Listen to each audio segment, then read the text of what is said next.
Have you Here's the ever looked at your difficult but partner important during a truth we need conflict to and wondered acknowledge. Are they just whether you're emotionally guarded? Or is there something more concerning going on? When they shut down during arguments or dismiss your feelings, it's easy to feel confused and alone. The frustrating truth is that avoidant partners and narcissists can show surprisingly similar behaviors on the surface. They might both withdraw when things get intense, seem indifferent to your emotional needs, or make you feel like you're constantly the one keeping the relationship afloat. But here's what really matters: the why behind their actions. An avoidant partner typically pulls away out of fear and self-protection, while a narcissist's distance is often calculated and controlling. One stems from emotional overwhelm, the other from a desire for power. This distinction changes everything when you're trying to understand your relationship and protect your well-being. Today, we're going to unpack these differences in a way that actually helps you in real life. No psychological jargon, no oversimplifications, just clear insights to help you see your situation more clearly. Because when you understand what you're really dealing with, you can stop wasting energy on guesswork and start making choices that truly honor your needs. Let's begin this important conversation.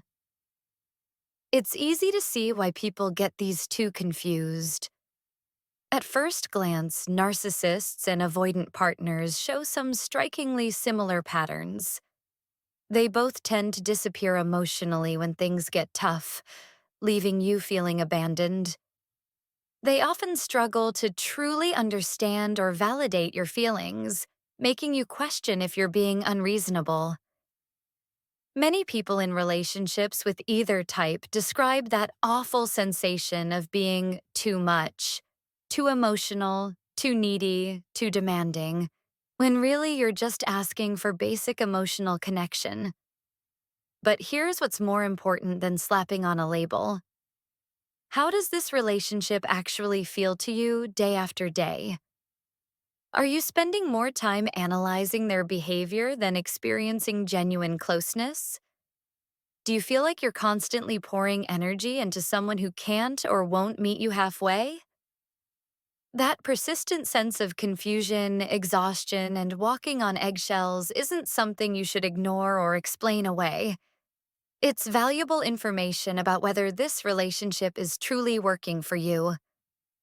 The real question isn't what's wrong with them, but is this relationship meeting my fundamental needs for safety, respect, and reciprocity? The real difference comes down to what's happening beneath the surface, the intention behind their actions. With narcissistic partners, their emotional withdrawal and manipulation is deliberate. They know exactly what they're doing when they alternate between showering you with affection and then suddenly turning cold. That push-pull dynamic isn't accidental. It's a calculated way to keep you off balance and under their control. The silent treatment from a narcissist isn't just absence. It's punishment designed to make you chase their approval.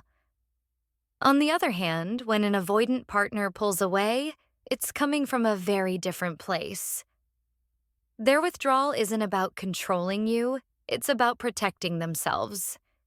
Avoidants often feel emotionally flooded during conflict, and their distancing comes from being overwhelmed rather than any desire to hurt you. Their silence isn't a weapon, it's a shield.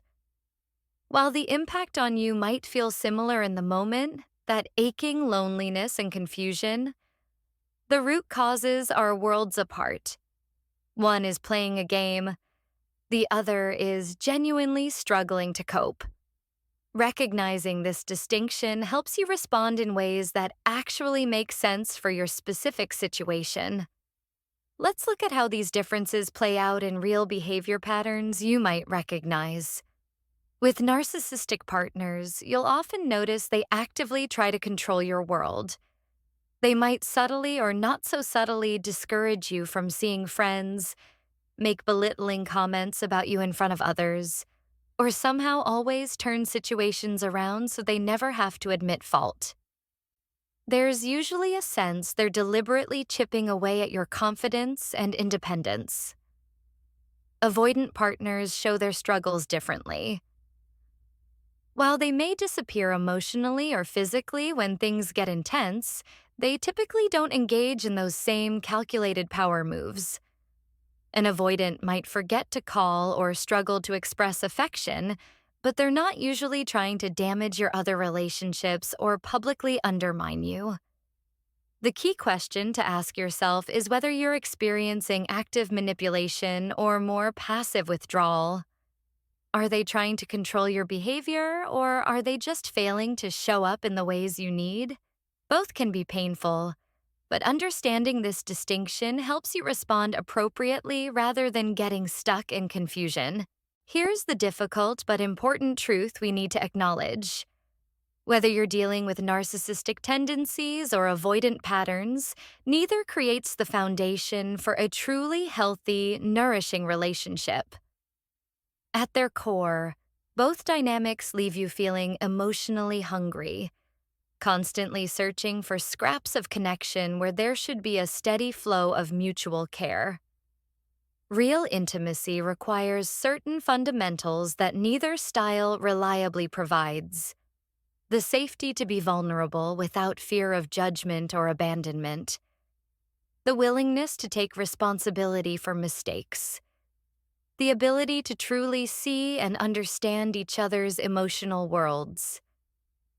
If you find yourself constantly making excuses for their behavior, twisting yourself into knots trying to communicate the right way, or lowering your expectations just to keep the peace, it's worth pausing to ask yourself, why am I settling for so little when love should feel expansive and secure?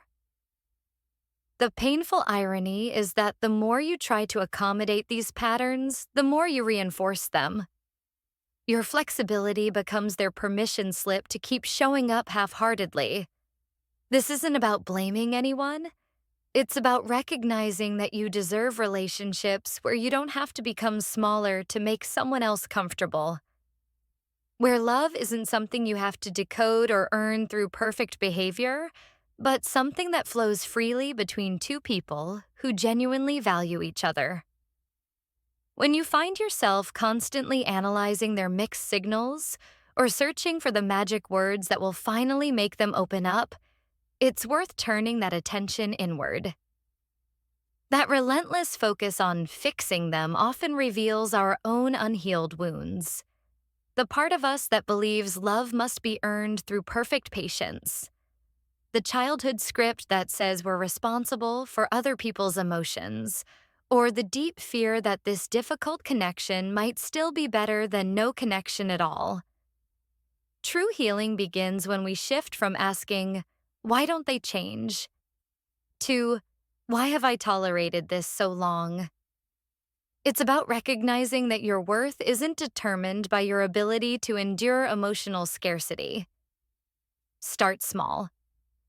Notice when you're making excuses for them that you'd never accept for yourself. Pay attention to that quiet voice inside that knows when you're settling. The most powerful boundary you'll ever set isn't with them, but with yourself. Deciding you won't abandon your own needs to beg for someone else's bare minimum. You'll start noticing subtle but powerful shifts in yourself as the healing takes root. Small moments where you realize you're no longer composing lengthy texts to justify your feelings or rehearsing conversations that always seem to go nowhere.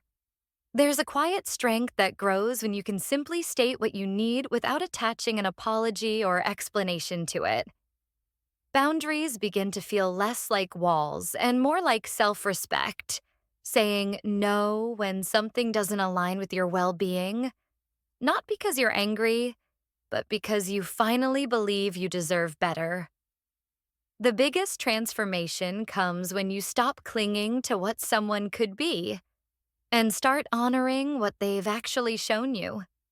Real love doesn't require detective work or constant reassurance. It shows up in the steady, quiet ways, in how safe you feel to be yourself, in the absence of that old familiar anxiety, in the growing certainty that you shouldn't have to convince someone to care about you. That's when you know you're healing, when you stop mistaking potential for love and start recognizing the real thing. Now I'm curious about your experiences. Have you ever found yourself in this confusing dance with an avoidant or narcissistic partner? What was the moment that finally helped you see the situation clearly?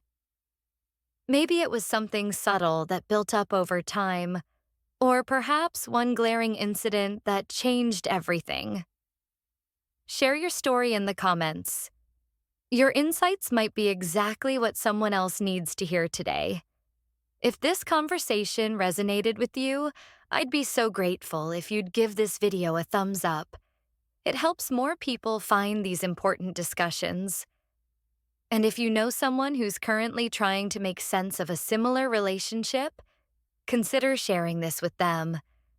These patterns can feel so isolating when you're in them, but you're not alone. For more honest conversations about relationships and self-worth, make sure to subscribe. Because here's what I want you to remember above all else. You deserve love that feels secure, consistent, and nourishing. Not a constant guessing game of someone else's feelings. Not potential. Not promises. Real, tangible care that matches their words. Until next time, keep honoring that truth.